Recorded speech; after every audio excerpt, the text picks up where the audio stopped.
Our next guest is one of my favorite comedians. It's an honor to have him perform on our 100th show. Please welcome Louis C.K.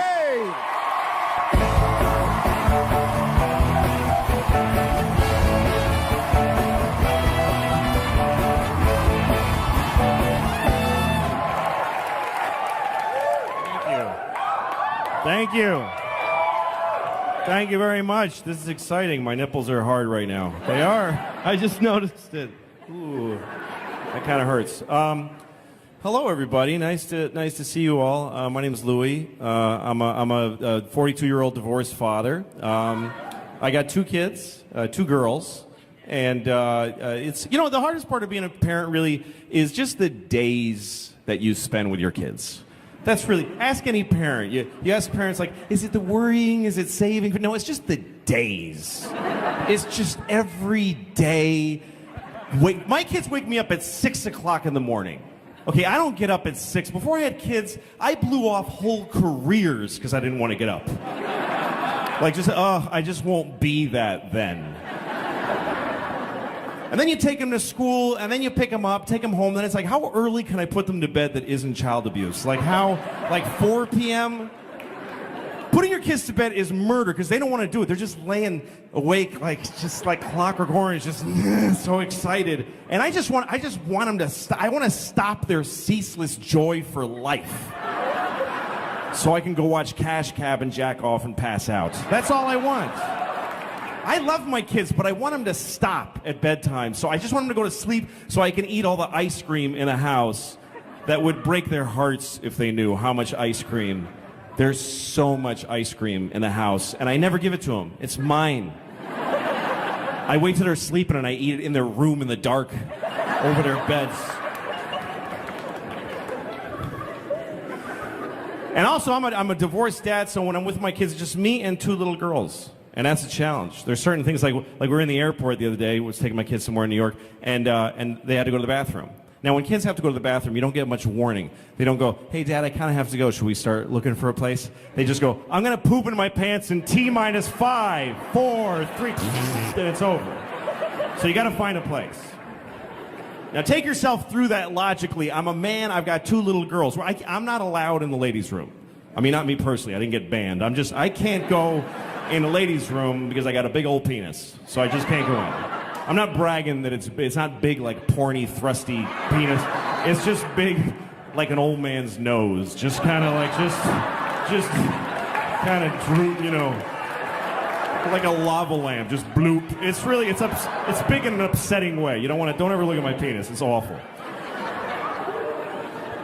Also, I'm not allowed in the ladies' room because I love looking at people's vaginas anytime that I have that opportunity. It's amazing that we still need separate rooms to pee in. As human beings, men are so disgusting that we can't be trusted to pee in the same room. So I have to take my girls to the men's room, which is awesome. Look, girls, 9 penises. 9 farting men shaking the pee off their big old penises. So I got to push them past that, and then we go in the stall. So I'm in a bathroom, airport stall with 2 little girls, all our luggage. There's a guy right here. Right here. There's a guy here. This dude, I can see his foot. He's trying to get leverage to harder. Like he's struggling. We can hear him. We're sharing this moment with him. He's like, oh, he's struggling. Like he's giving birth in the 1800s with no midwife, just in a barn. Just an old country whore dropping another baby in the hay. This is what this sounded like. And when he broke loose, it sounded like soup cans and pennies being shook out of an old duffel bag.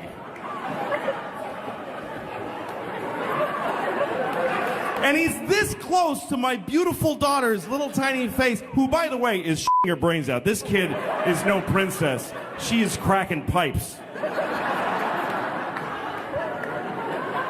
So she goes, then the other one, then it's my turn. I'm peeing. I'm trying not to fart in her faces. It's a challenge. That's what I'm trying to say. It ain't easy. But I love my girls. I'm trying to stay in shape. No, I'm not. I have a doctor who told me that I eat too fast. He said, you should eat slowly. Because what happens is when you eat, there's a signal that goes from your stomach to your brain that says you're full. But it takes that signal 20 minutes to travel from your stomach. First of all, what a douchebag my body is. That it takes 20, what's taking 20 minutes? If I stub my toe, I know it instantly, and that's twice the distance. What's taking this signal 20 minutes? It's like, hey, Tit, what's up? What are you doing over here? My Tit's like, dude, get up there. We're getting fat. Hurry up. Oh, excuse me. You know, hey, asshole, what are you doing? All right, I've disgusted you enough. Thank you very much. Thank you.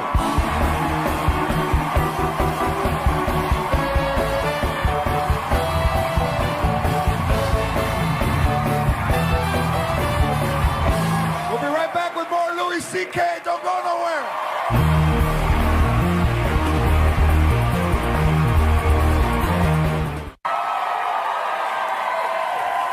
We're back with one of my favorite comedians who just had the best set that any comedian has done on Lopez Tonight, Louis C.K. Thank you, man. Thank you. Thanks for being here on the 100th show. You're one of my favorites, too. I mean, of all time. I think you're one of the greats of all time. I'm serious, man.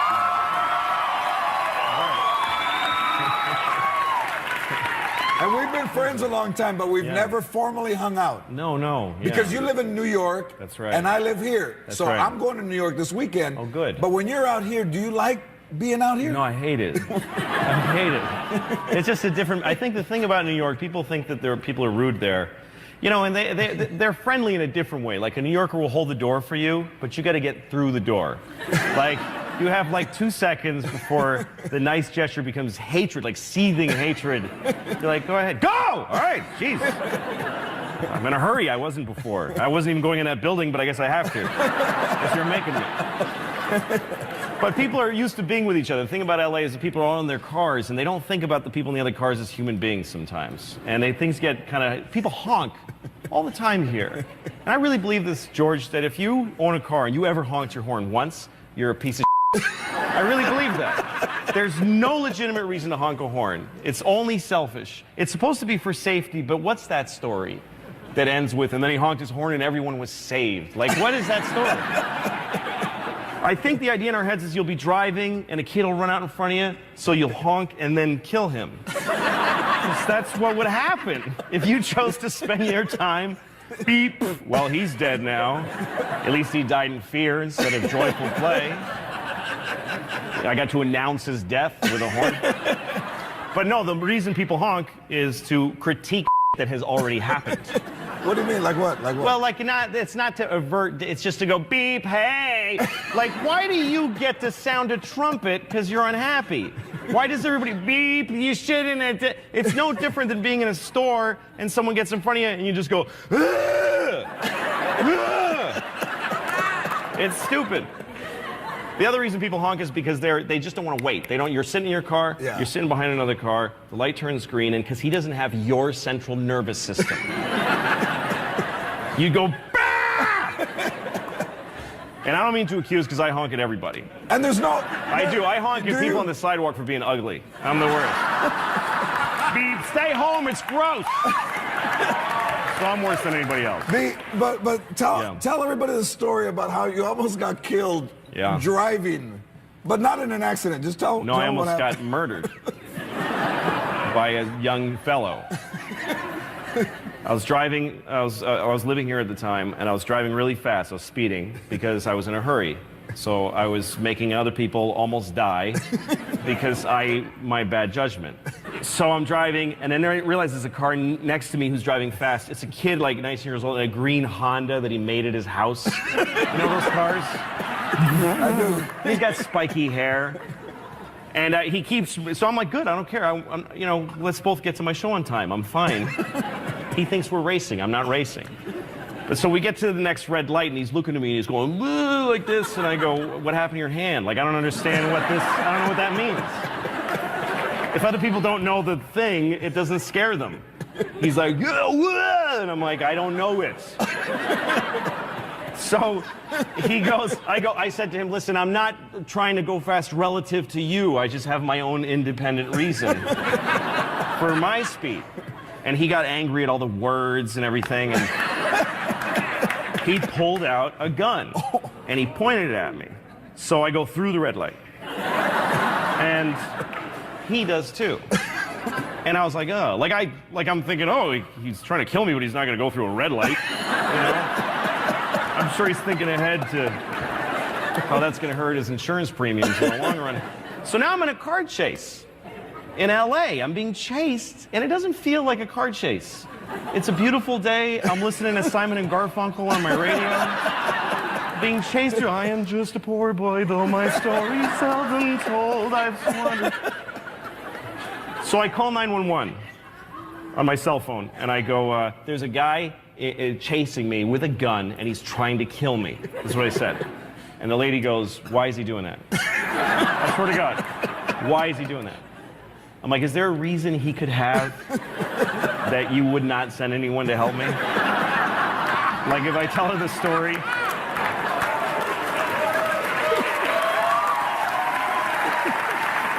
Like, I'm going to tell her the story, and she's going to go, it sounds like you made a mess for yourself. We're not going to get involved. So I did the same thing anytime I call a company and I don't like what, you hang up, you call again. Right. Get another person. Get another person. So I get another guy, he goes, 911, what's your emergency? And I tell him, and helicopters show up right away. I guess I just sound white enough to call in an airstrike. I'm nervous. You are fantastic. Hey, if you ever seen Louis C.K. live, you have to see him live. Until then, watch Louis C.K.'s sitcom Louis, premiering June 29th at 11 o'clock on FX. My favorite comedian, Louis C.K. We'll be right back. I had a good day. I got a call today. My phone rang and I answered it. I didn't recognize the number. I said hello, and the person said, "Please hold for the president." I was like, what? And then a voice comes on, it sounded like the president. And he's like, oh, it's President Obama. And I said, no, that's not you. And he goes, yes, it is. And I said, no, there's no way the president would ever call me. So he goes, all right, we'll just hang up and call the White House and ask for me and you'll get through it. Maybe they'll convince you. So I said, okay, and I hung up. And I Googled the White House. And I got like the main number, and I called and said, hi, this guy was calling me. He said he was the president. My name's Louis. And she put me through. So all of a sudden, I'm talking to the president. And I said, what can I do for you? And he goes, I don't know, what's up? And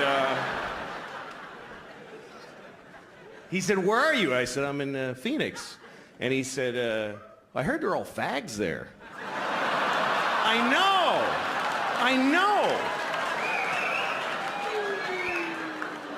And I was like, first of all, Phoenix is not known for that. Second of all, who says fags? Like, who says just fags? And then beyond that, how dare you, Mr. President? And he says, so go tell everybody who's gonna believe you, you fat douche. And he hung up. I was really surprised.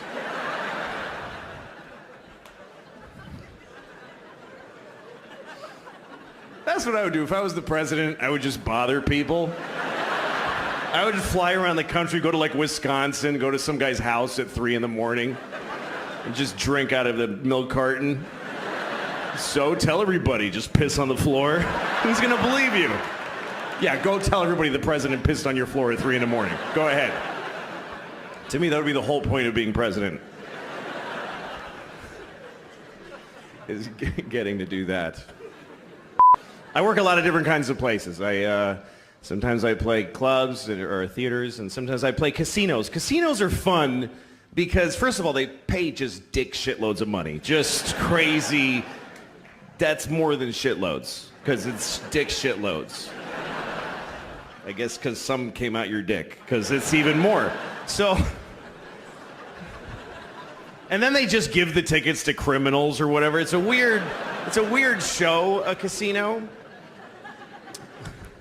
But I like casinos because it's a place of extremes. When you stand at a casino gaming floor, you just see a life destroyed every 10 seconds. Just constant, oh God, no, Jesus! It's just despair. And old ladies with buckets of quarters. Just... I don't know if you've been to a casino, but old ladies are like the plankton of casinos.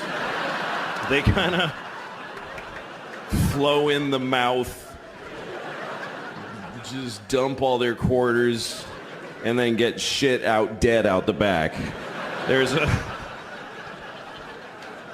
constant flow of buses and ambulances.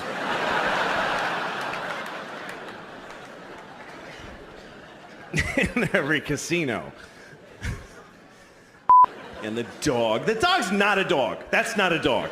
A dog sniffs and pees. This dog just stands there until at some random moment just stuff just discharges, just a pink cloud. She dies like a year later and the cops come to her house. Hey man, there's a dog in the toilet. There's a dog in there. There's about 1,000 shits on his face.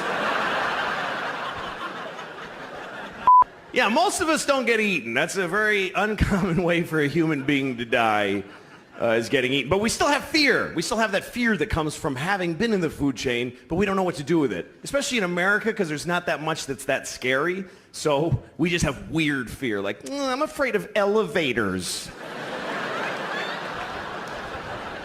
If you're being chased by lions, you would not be afraid of elevators. Sometimes I have fear that wakes me up in the middle of the night. Have you ever had that? Just in the middle of the night. I had this one night this summer. I was sleeping alone in my house, and then like at 4 a.m, I got woken up by a terrifying sensation, which was that something touched me. Somebody touched my body. In the middle of the night, I felt this. 3 times I felt.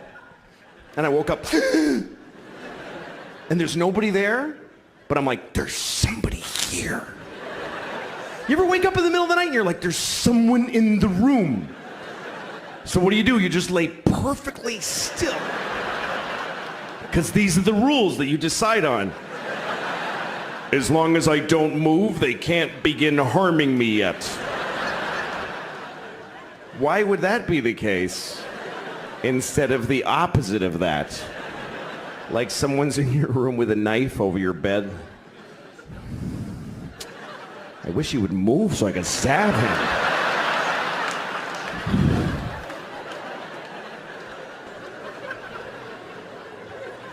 Anyway, as I'm having all these thoughts, I happen to be looking at a chair that's in my room. It's very dark, so I can just make out that there's something on the chair, like a sweater or something, or a towel maybe. And I'm kind of looking at it, and as I looked at it, it moved to the other chair, and I saw it. And I made a noise I'd never made in my whole life. I went, "Aah!"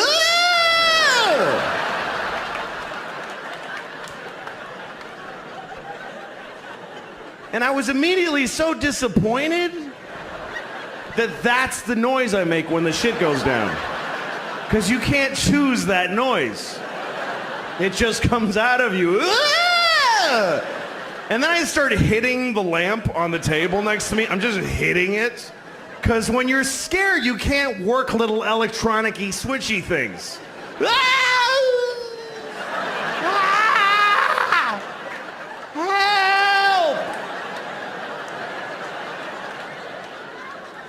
Because fear turns your hands into just paddles. They just become like wooden paddles.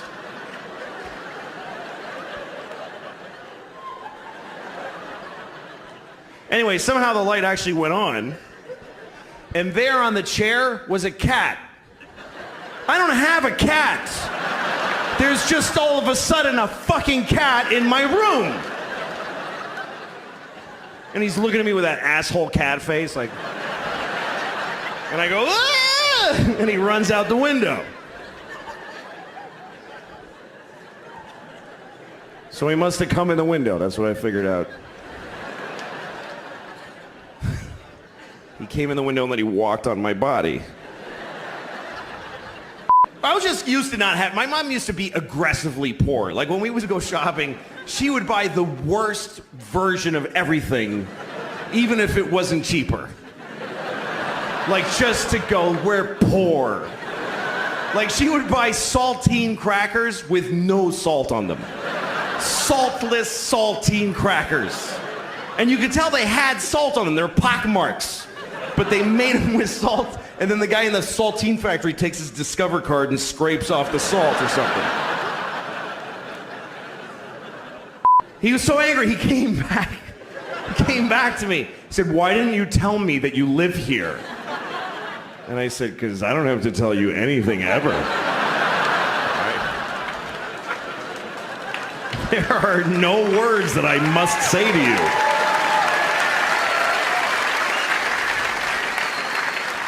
Also, I didn't want to ruin your thing. That's your favorite thing you were doing. You love that! Making people not be places. Also, I make more than you. I just don't give a shit about myself.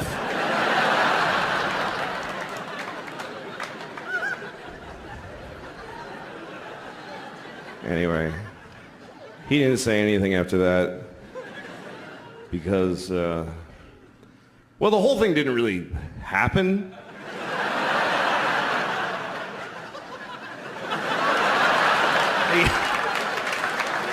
I mean, well, it's not true, but it's as true as anything that does happen. I mean, really, anytime anybody says anything to me, I decide what they said anyway. The truth of this story, and I won't lie to you again, but here's what really happened. I was sitting in the courtyard looking like shit, that's true, and the guy was looking at me, but then the rest of it I just made up in my head, just an angry, hateful, rich dick. He probably want to kick me out. And then here's what I would say, and then he would do this, and then I would say these 3 really cool things right in a row. And of course, he set me up for all of them because I'm him too. It's kind of hard to lose an argument when you're both people and it's taking place in your brain. And then in reality, he really did come up to me. And he said, "Are you new to the building?" And I said, "Yeah, I just moved here." And he said, "Oh, welcome." He was so nice. He was incredibly nice. And he's been, for the last year, my favorite person in the world. He's George, my neighbor George. He's probably watching. I love George. He's the greatest.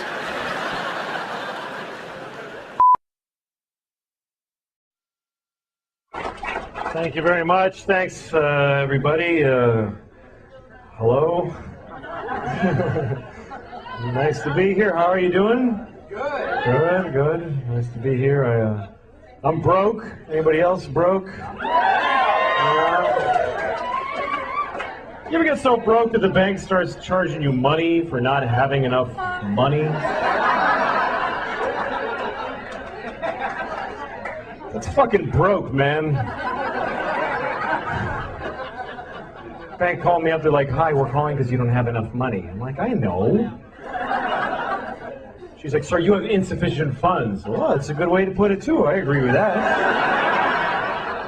I find my funds to be grossly insufficient. Thanks for calling. Why are you mad at me? I don't understand how is this something I'm doing to you? She's like, "Sir, you only have $20. That's not enough. You can't only have $20. I'm like, "Look, I'm not being broke just to fuck with you. I just really don't have any money. I'm not trying to be a dick. My life is shitty."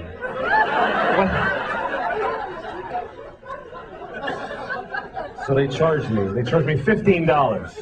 That's how much it costs to only have $20. But here's the fucked up part. Now I only have $5. What did I pay the $15 for if I don't get to have the $20 that I paid to have? I paid the fucking money. Where's my $20? That's like going to the movies. You buy your ticket and they go, "Get the fuck out of here. Go home." But I paid for the movie. No, you paid for a ticket, motherfucker. You didn't pay for a movie.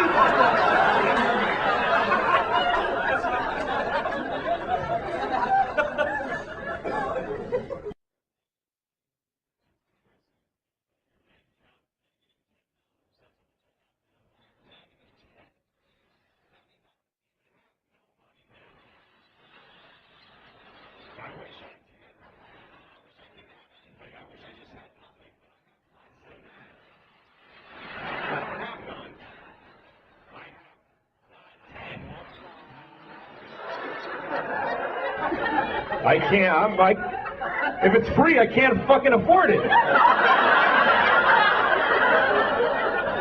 Somebody could come up to me, take this, it's free. Fuck, that costs nothing. I can't afford that. That's more than I have.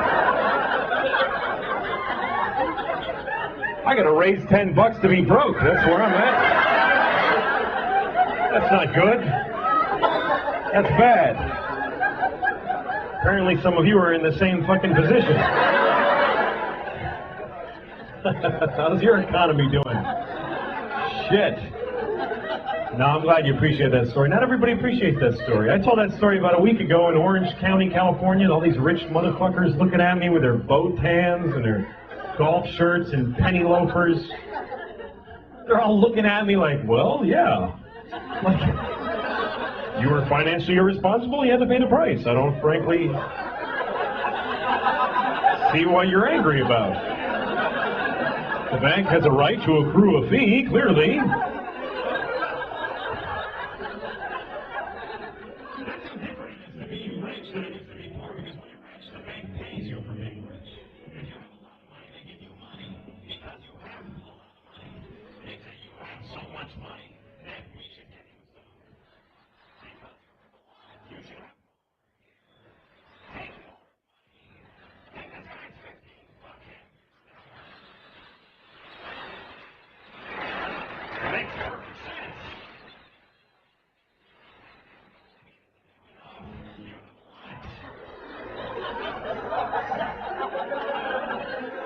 Fine, take it all, you motherfuckers. I don't give a shit. You ever get so broke it just becomes funny to you after a while? You go, Jesus Christ!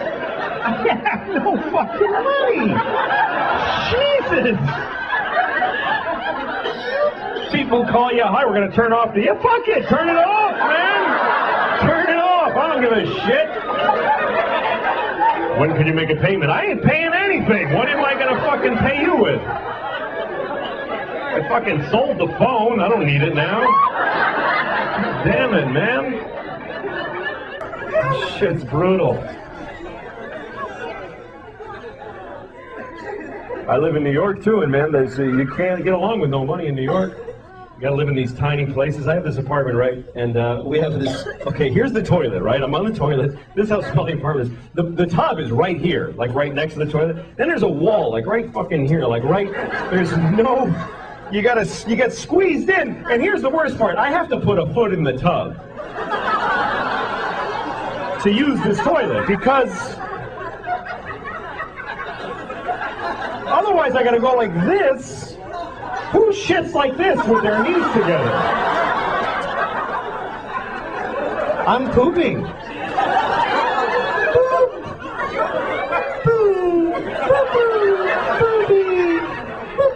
No, you gotta fucking dig in. You gotta get into it.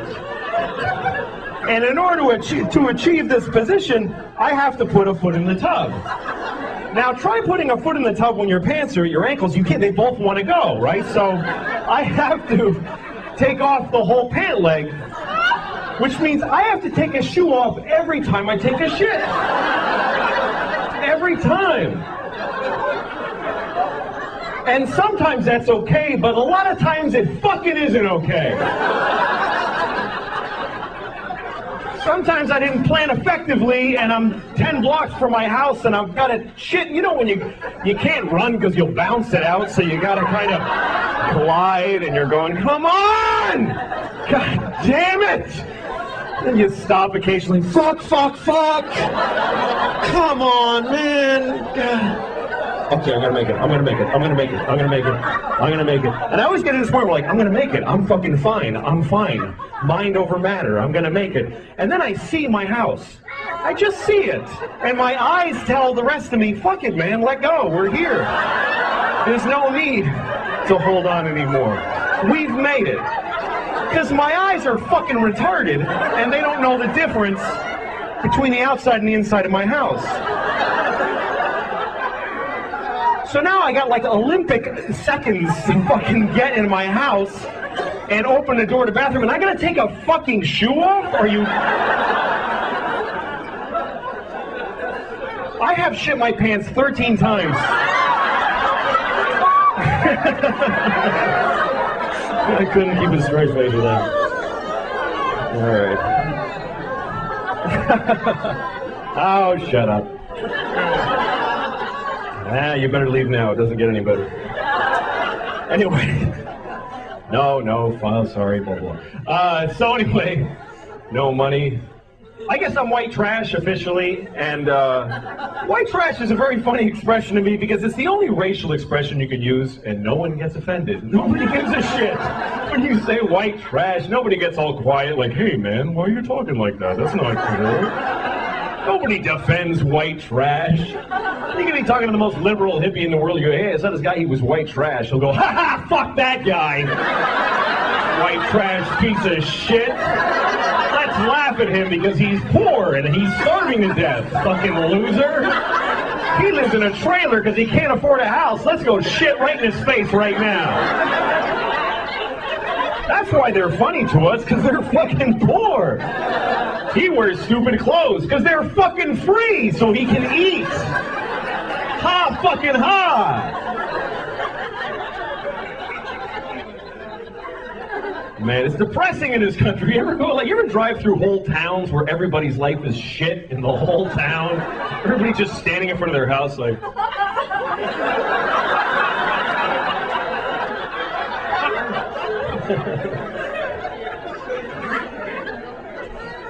I don't know, man.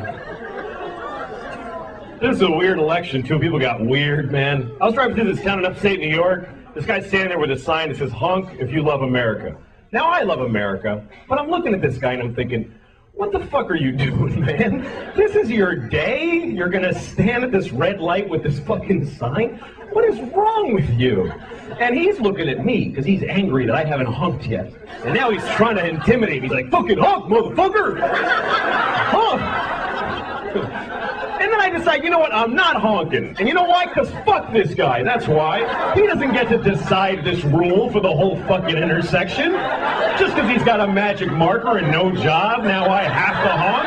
Or otherwise I'm a fucking commie? Fuck him. What if I go up to him with a t-shirt that says, lick my balls if you love Jesus? Come on, man, you gotta do it. You gotta do it. What are you, a Jew? Lick him!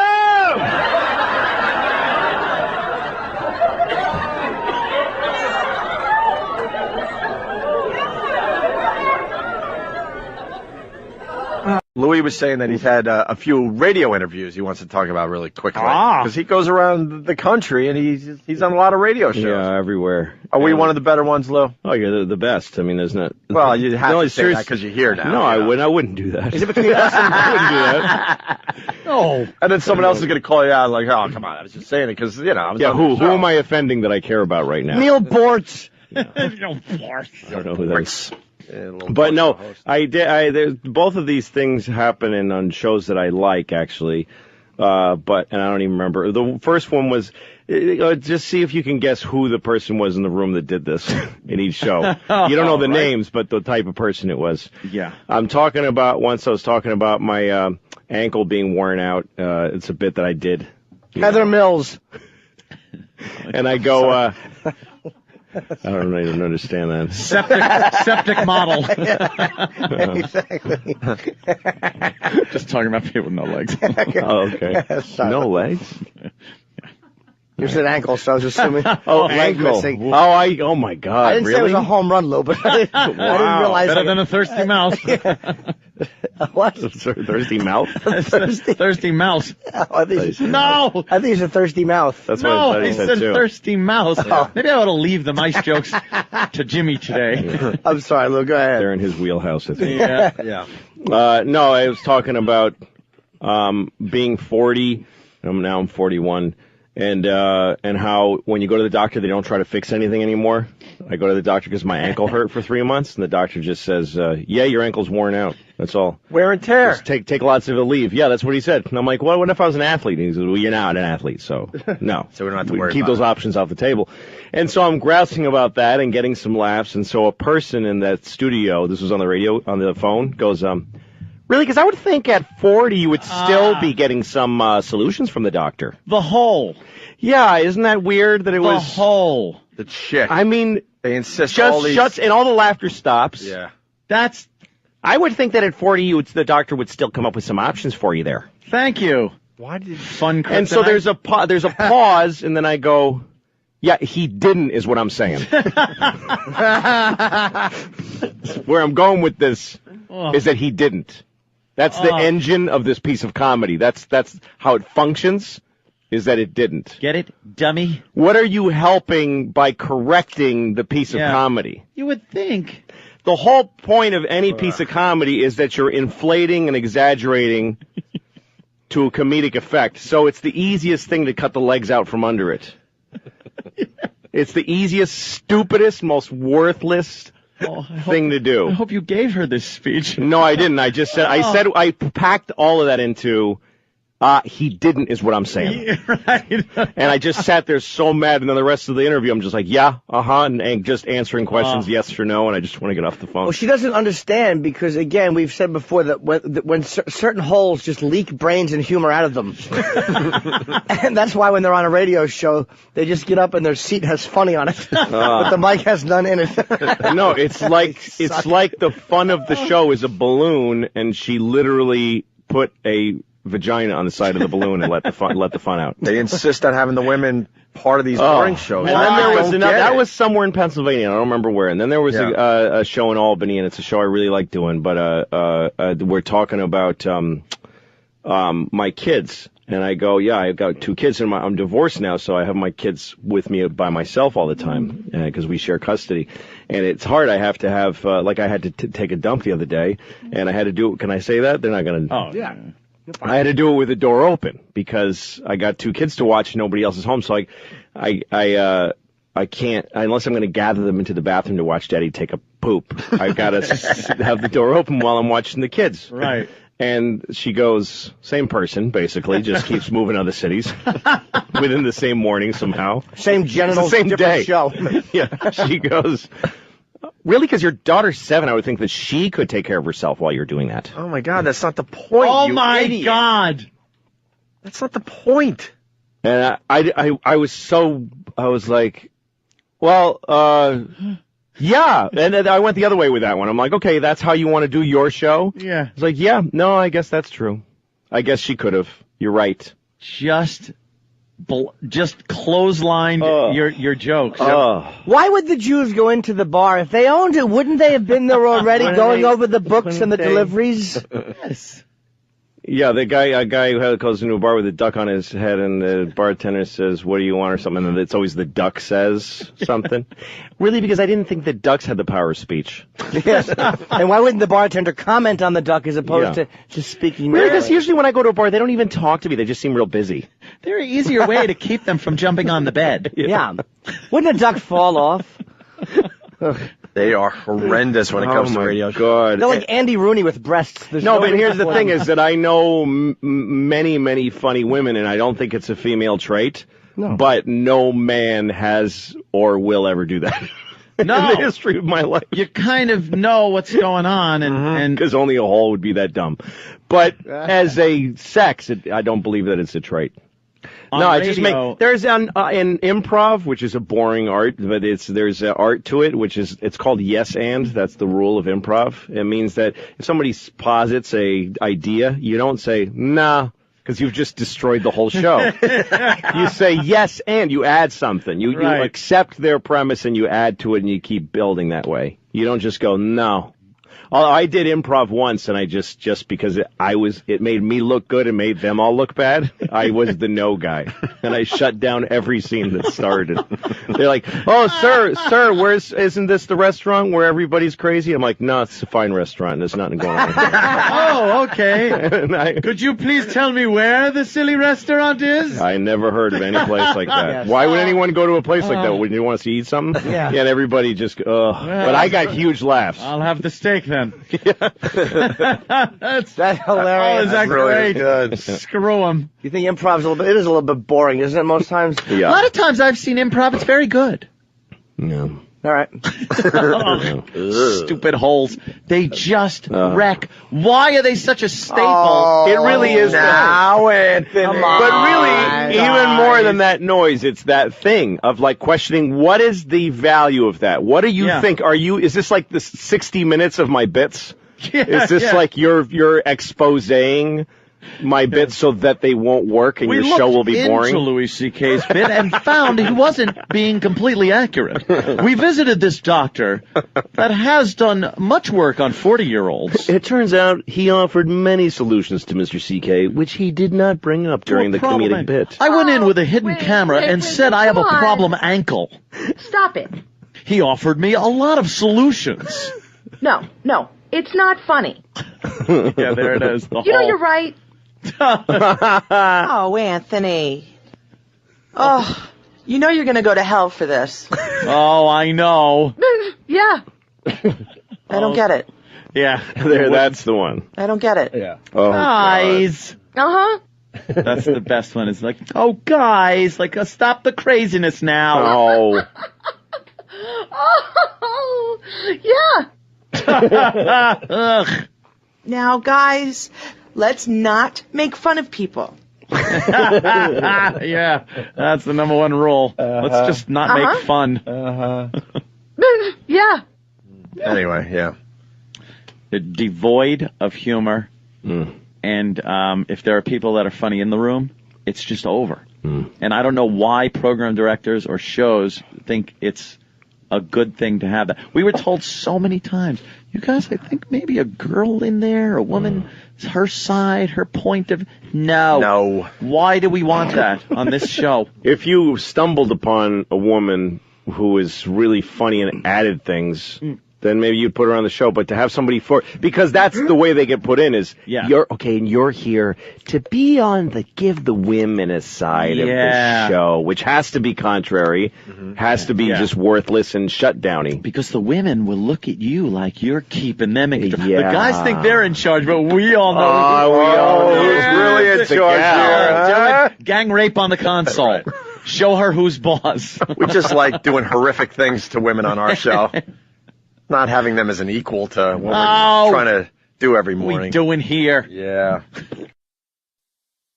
Give it up for Mr. Louis C.K. Louis C.K.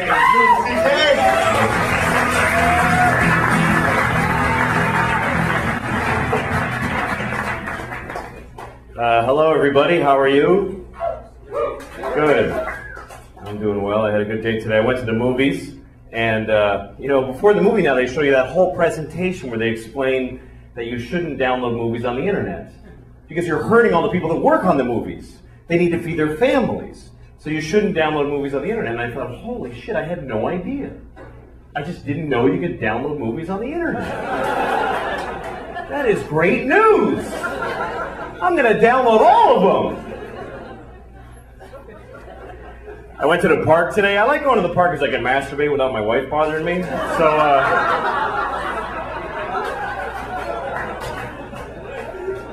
So I'm at the park and there's these no drinking signs. And it doesn't say no drinking. It has a picture of like a martini glass with a line through it. Are those really the people causing the problems with the drinking in the parks? Shouldn't it be like a bottle in a bag with a line through it? Are there guys out there at 3 in the morning? Hey!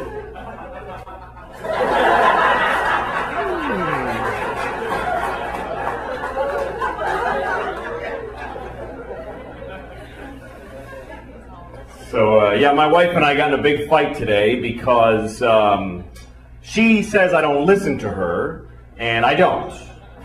But it's not because I don't love her, blah, blah, blah. It's because she sucks at talking. I swear to God, she sucks at it. When she starts telling a story, it immediately turns into another. Like, she takes every story and divides it into 50 stories that each branch out into encyclopedias about other stories. And I try, because I love her. When she starts talking, I'm like, oh, I'm locked in. I'm going to listen to the whole thing. But somehow I just, I drift. I can't do it. Every story, she's like, oh, you know when my sister was in college? Not when she went to Antioch. You know how she transferred because of that, because that guy that got weird? Not the little guy, the guy with the beard. You know, the thing, I think he was arranged. What are you talking about? Pick a thing. That's what I do. I go, here's the story when I tell it. I bought a tomato and I ate it and it was good. Anyone can follow that story. It was about a tomato the whole time.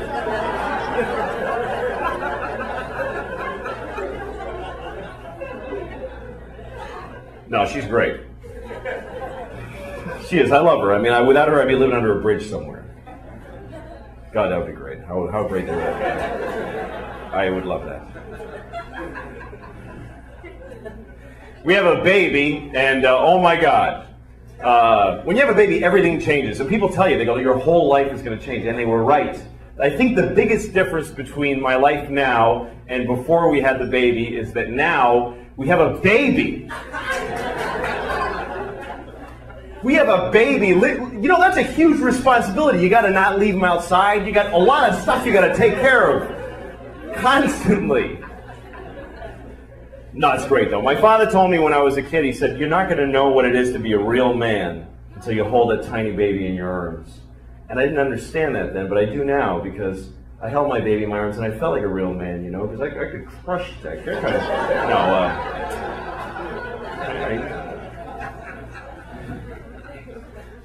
It's hard raising a baby because they're crazy. They're out of their minds.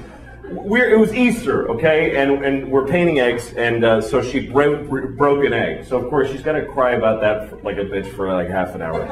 So, and I go, it's okay, honey, it's just an egg, and I give her another one, and she threw it at me, and then she just starts throwing eggs, and we're trying to stop her. We have like this rule that we can't say anything negative to her, so we're trying to stop her from throwing eggs without saying any negative.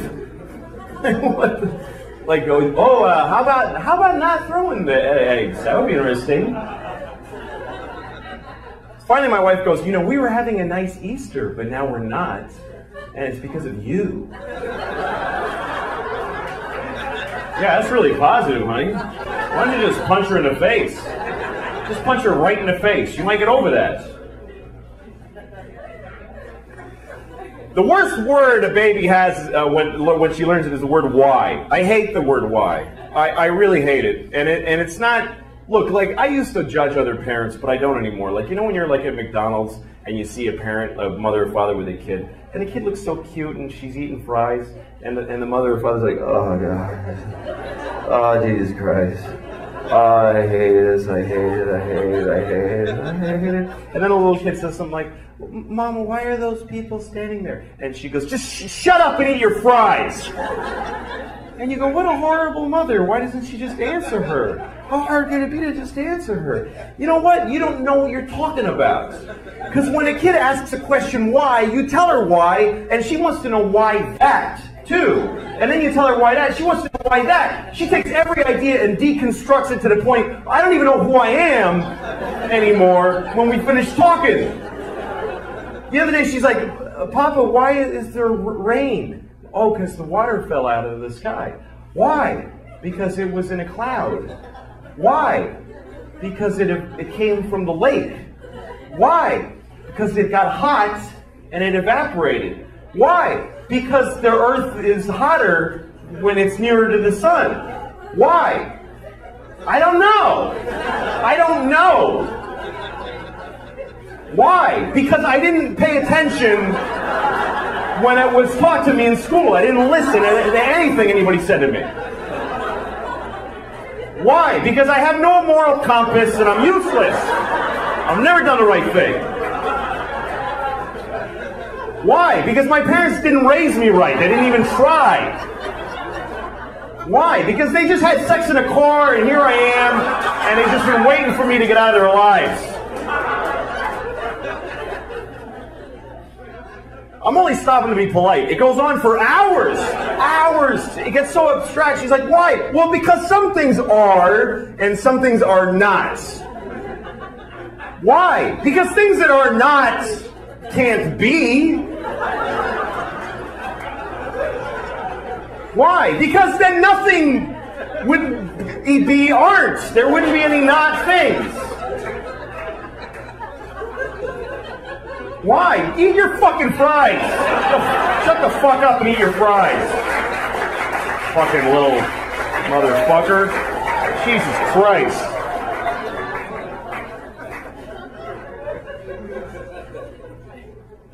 Nah, she talks, man. They talk, and you have to say shit back. You can't just go, Papa, look at the bird. You can't just go.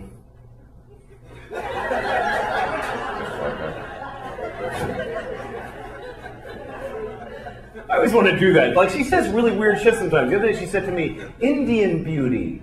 I was like, what? Indian beauty. I was like, what does that mean? Indian beauty. Yeah, but what do you mean by that? She just looks at me and I go, yeah, don't talk unless you have a sentence to say, all right? Because that's a huge waste of my fucking time. Jesus Christ. Like the other day, she wants to say, excuse me. She says, accuse me. That's not even close to meaning the same thing. All right? Accuse you of what? That you don't know how to fucking talk? Yeah. Yeah, you don't. Fucking shut it till it works, all right? Fucking kid is full of shit. Her favorite song is the alphabet song, right? That's what I call it, the alphabet song. You know what she calls it? The name of the song is A, B, C, D, E, F, G. She says, I want to sing A, B, C, D, E, F, G, H, I, J, K, L, M, N, O, P, Q, R, S, T, U, V, W, X, Y, and Z. I'm like, oh, well, now let's not sing it, because you fucking ruined it for whoever's listening. That's not the title of the song, you fucking idiot. That's the fucking song. Jesus, motherfucking Christ.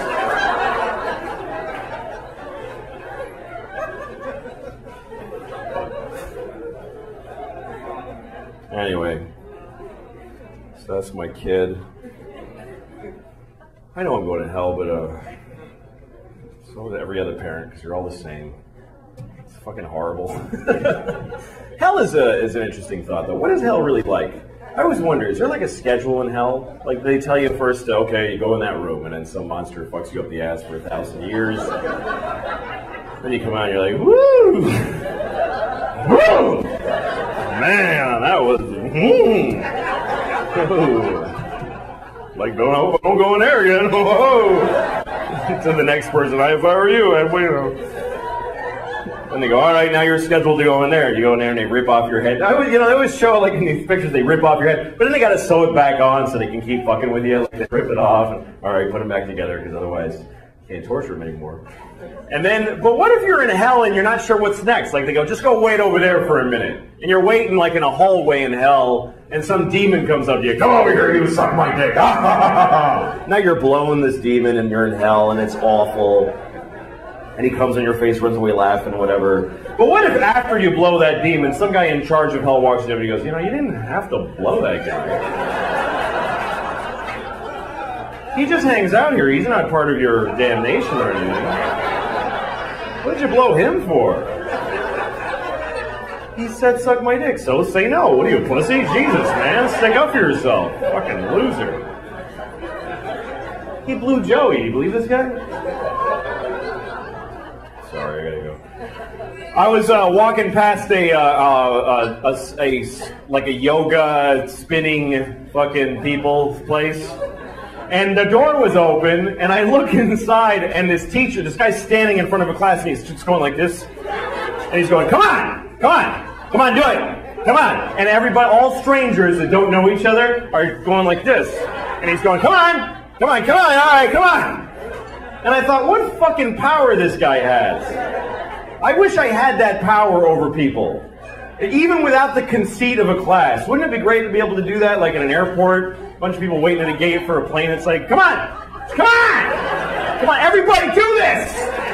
like, oh, fuck, all right, Jesus, why am I going to have to do this? It's bullshit and late, and I got to fucking do this. Come on, you two, come on! I actually took a yoga class, and it was great. It's amazing the shit they get you to do that you didn't know you could do. I was doing stuff I had no idea I was capable of, like sucking two penises at the same time. I didn't think I could do that. Mine and his. How did it's actually that flexible, I could sword fight in my own mouth. All right. Good night. Thank you, everybody. Enjoy the show.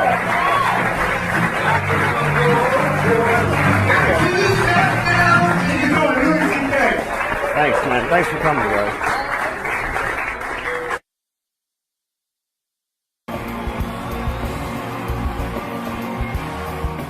You should do your job. That's what I'm trying to say. You should do your job because it's your job. Because you're the person standing there doing that thing. So just do it. Do the shit out of it. Why wouldn't you? It drives me crazy when someone has a job that they don't like, so they do it shitty. What kind of a response is that? If you do it shitty, isn't it worse for you? Like, I travel, so I need help all the time. And I rent a car, and I always want another one. I'm crazy. So I get a car, I'm like, I want another car. So I go to the counter, can I get a different car? And sometimes I get the person who's like, why? 'Cause I'm a dick. Give it to me. What do you, what's wrong with it? I'm crazy is what's wrong with it. You're wearing a vest that matches the building. Just do the thing that is the point of the place. Ugh. Why? You know why? Because you're 20. That's why. Because you're a 20-year-old little and you have no idea how the world works. Because you think you deserve better. You think you're too interesting a person to have a shitty job. Every 20-year-old that I encounter behind the counter gives me that little, oh, this job sucks. Yeah, that's why we gave it to you. Because you're 20, which is a mathematical guarantee that you have no skills and nothing to offer anybody in the world. You're 20. For 2 decades, you've just been taking and sucking up education and love and food and iPods, just sucking it up and judging it. No, it's pretty good, but not really, I like that one. You've just been selecting and absorbing shit that you didn't earn for 2 decades. 3 presidents, that's how long you've just been a burden. You're like an orange that's rotting on a tree, and the tree's like, this thing's crazy. Oh, I don't want to go. Let me stay.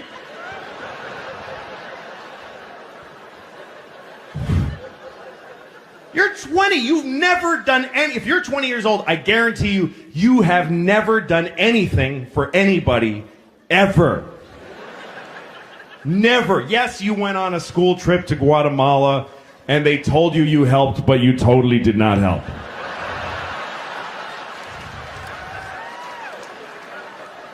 The guy was like, I got a mudslide on my house, and now I got to babysit a college kid. Why do I have to do this? Jesus.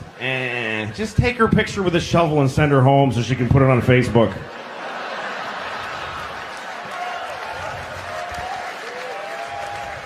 I had an amazing experience in Guatemala. It was probably amazing, and I really helped those people. I helped them.